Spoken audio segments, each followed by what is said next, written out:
4 cycles a second, the scientists will tell us you're now functioning in delta, that you're in black. We think of it, EEG researchers refer to it as the true unconscious. For the average human, unconsciousness begins right here. The non-meditators, unconsciousness begins here. They get 14 cycles a second, they're asleep. Sleep all the way through alpha, through theta, and then we have a big question mark here because very little has been known about delta. But since this chart was made, I guess this version of the chart was probably made in 65 or so. But since then, we know that there are some humans who can function at shallow levels of delta. Okay, there are some few humans that can function in shallow levels of delta. So this is still the big last frontier, I think of, in the field of EEG research. Now across the bottom of the chart is the phrase scale of brain evolution, and it's referring to this scale. And what it's telling us, and this is maybe one of the more interesting and far-reaching aspects of the information on this chart, I think, and it's telling us that brain frequency-wise, we each evolved in this direction. You know, the fetus, when the mother's carrying that baby prior to birth is functioning in delta.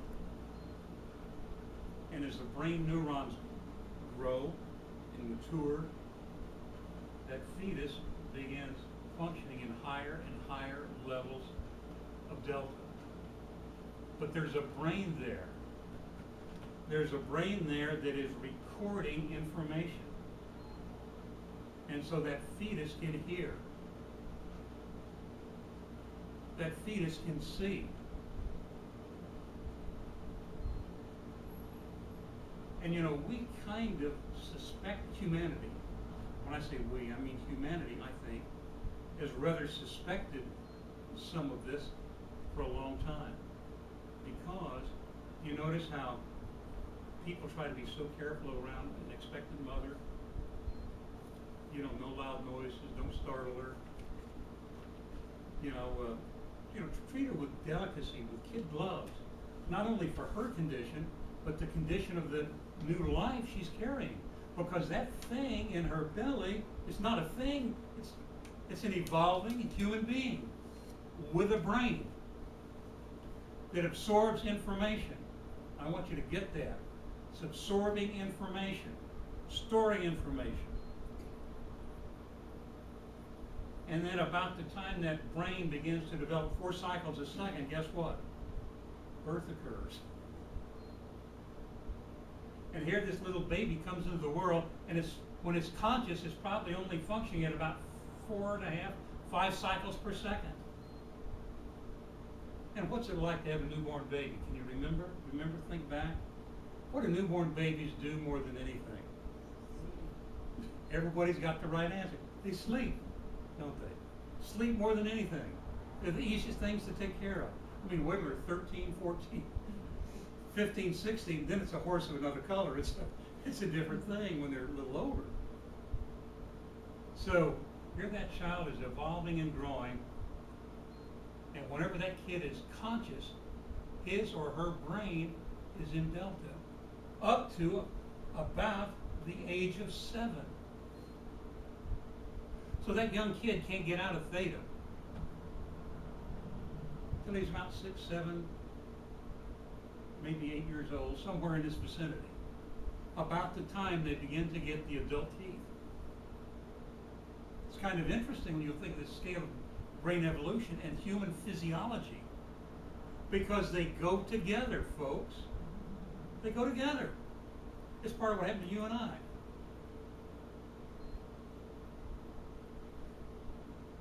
And then after age 7, we spend all of our time functioning where? In alpha or in theta when we're awake.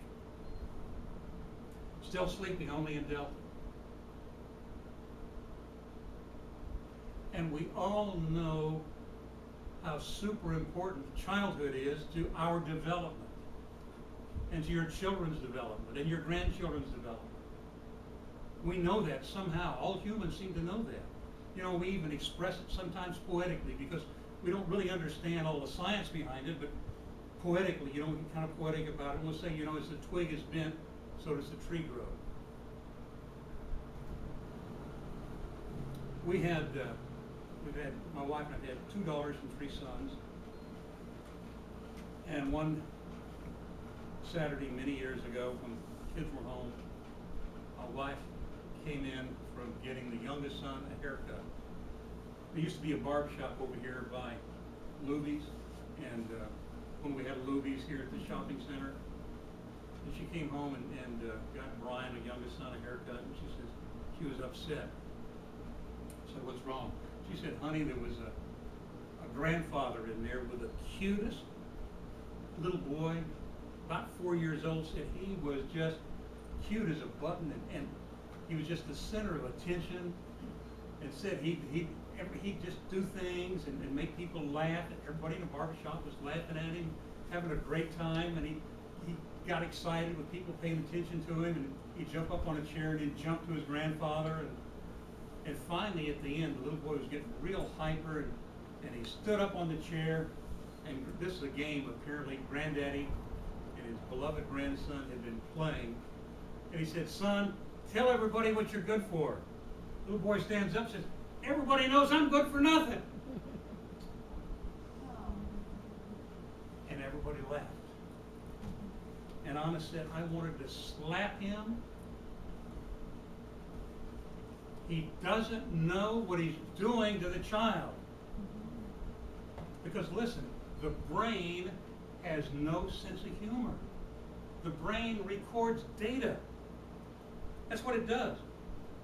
And everybody may have been laughing, but he's got a program in him that says what? I'm good for nothing. Says who? Granddaddy. What do you think that's going to do to that kid when he grows up? He won't be conscious of it because it's stuck here in alpha and theta. You understand? I want you to get this. This is the subconscious. When he's an adult, that will be in his subconscious. That'll be in his computer bank. It'll be saying, I'm no good. I'm good for nothing. And you wonder why the kid starts having problems when he grows up. Way to go, Granddad.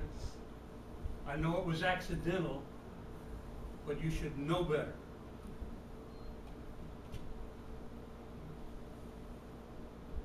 So we try not to do things like that with our kids, don't we? You know, don't we try to keep the kids from seeing too much violence on TV? I mean, I hope you do. You don't let them buy these violent video games, do you? Nobody in this room would. If there were, we could take them out to the woodshed and straighten them out a little bit, because that's the last thing you need for your child needs. So,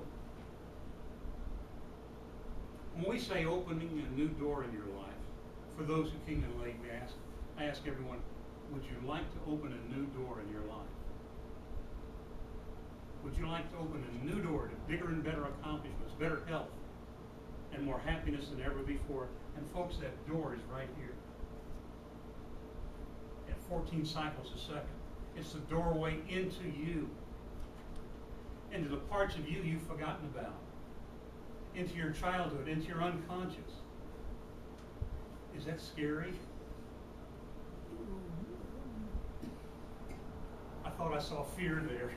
Like, oh shit, I don't want to look in there. Well, you know, this is kind of like being a gardener. For 40 years, what I've been training people to do is to be gardeners of their mind. And we think of the 14 cycle line as ground level, heaven above, up here in the blues, heaven above and earth below. And we have in our life, once you learn to enter here, you can learn to plant seeds for the kind of harvest you'd like to have in your life. Like, would you like to have greater powers of concentration? Would you like to remember dreams and solve problems with dreams? Would you like to go to sleep without drugs? Would you like to learn how to get along with that troublesome relative, or husband or wife or child? The answer is in here. You can learn to plant the seeds here in the rich earth and water the seeds. How do you water seeds in your mind? By attention, by putting your attention on them. Christ told us, pray believing you have received, past tense, like it's already been done. And if you can come in and plant good seeds, what if can you also come in here and find the weeds? Can you find the weed that Granddaddy planted? Accidentally? Yes, you can. Once you learn to get in here, you can learn to come in here and remember when Granddaddy said that to you and think, oh, Granddaddy was mistaken. He made a mistake. He was wrong. I mean, he's a good man. I love him in many ways, but he was ignorant. He was in error. He made a mistake. You notice the similarity between Buddhism and Christianity. Buddha said, all sins come from ignorance. And after Christ, while Christ was being crucified, he said what? He said, Father, forgive them. They know not what they do. They know not what they do. In other words, they're ignorant. Mm-hmm. So the only sin really is ignorance. The only sin maybe is ignorance, not knowing better. Okay? And that's one, when you really realize that, it kind of helps us get out of guilt. You know, and you know, some of the things I felt the most guilty about was barking at my sons. And I did a lot of it.